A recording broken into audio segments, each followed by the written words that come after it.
say that I screen everything through the scripture. He just thought that was awesome.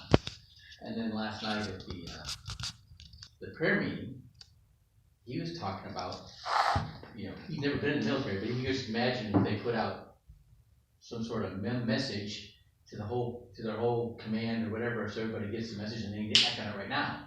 And I'm like, well, as a matter of fact, that's what they do. They send out message traffic every day, and you get that message and it says to do something, you need to do it right now. And so we ended up going to his house for a barbecue last night, and he's like, so why do you do that? I go, well, did you know that the Navy SEALs have a Bible? And there's actually a manual that has every tactic that the Navy SEALs use. And the author of that manual is a guy named Tom Keith.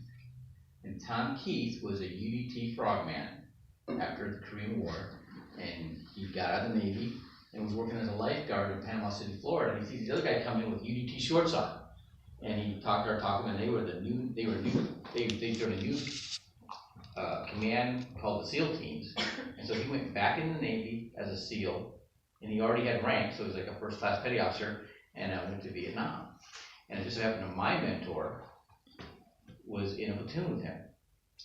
Well, when I graduated from SEAL training, Tom Keith was the command master chief, and he ran all the jungle warfare training for SEAL Team 4, and he put me through my SEAL Team, my tactical training, the advanced training, after BUD/S.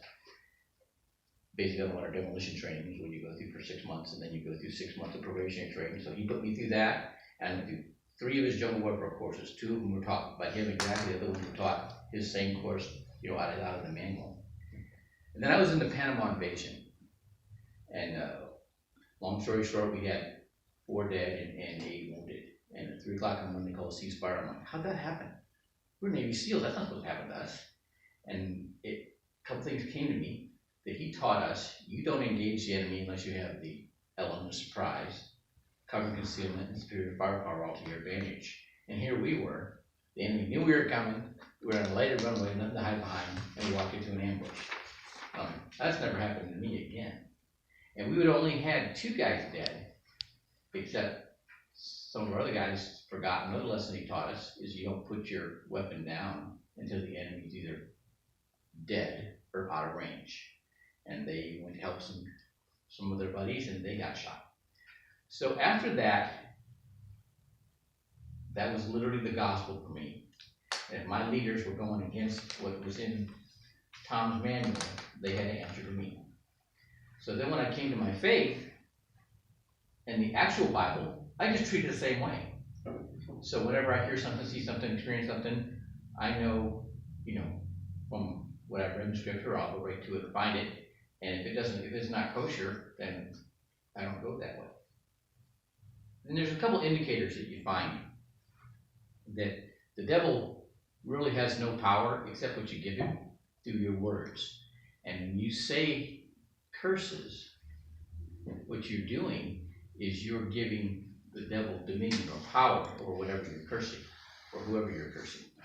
So when you realize that, you kind of as you curb your tongue. The other thing is that doubt and fear. The devil has no real power except illusion. He's like a magician. Okay? And he deceives. That's how he does it. And so whenever I'm picking up that somebody's not telling me the truth, it's like, danger, Will Robinson. It's a little alert that goes off in my head. And it's all kind of the same. In the boxing ring, I was a boxer for most of my life. And, you get 2 guys in the ring, and they're both just going to, determined they're going to whip the other guy. First one who changes their mind loses. And it's the same. It's all the same. When you have your faith and somebody comes around and tries to shake your faith, you just need to stand on it. I had a business partner that was a ex-cop, an attorney, and an atheist. And for 4 years, I had to be an apologist for Jesus Christ. And the conversation was always kind of the same. He's like, so where are the aliens? Well, that'd be Ezekiel and Genesis. And then the conversation would quickly change to barbecue and buffet restaurants and Mercedes-Benz automobiles. And then one day, he was determined that he was going to get me to denounce Jesus Christ. And he goes, prove to me there is a God. And I'm like, really? I think maybe it'd be kind of easier to prove that, it'd be harder to prove that there isn't a God. But I don't have to do that. There's another attorney that was an atheist who was trying to prove there wasn't a God, and in the process found God, and he wrote a book, The Case for Christ. You need to read that. The next day, he told me he didn't want to be in the valley anymore. And he was going to go to Atlanta and be an Uber driver. And drive me up in an apartment in McAllen. And it was amazing how my life got better after that. But and then my buddy, Michael, was talking about how in the military, it seems like they need to have that message traffic. Well, that's what it is. When you get up in the morning and you read the scriptures,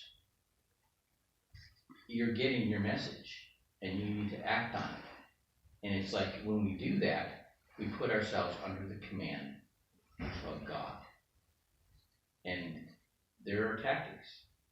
And the actual real world tactics of work is spiritual warfare.